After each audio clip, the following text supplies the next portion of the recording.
హిందూ బంధువులందరికీ జై శ్రీరామ్. ఒక మాట గుర్తుపెట్టుకోండి, ఎవరైనా కానీ నా వెనుక కాషాయం ఉంది. శివాజీ మహారాజ్ ఉన్నాడు. ఆ శివాజీ మహారాజ్ కండువా ఎప్పుడంటే అప్పుడు వేసుకోవద్దని వేసుకుంటలేను.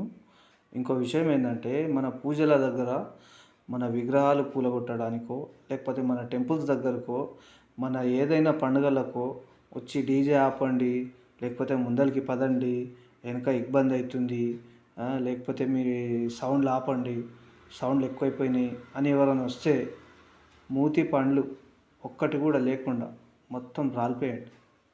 రాలిపేసి వాళ్ళని ఎలగొట్టేసేయండి ముందు.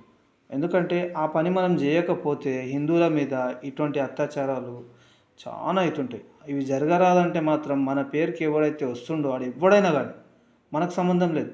వాడు గవర్నమెంట్ ఆఫీసరా ఇంకెవడో మనకు సంబంధం లేదు.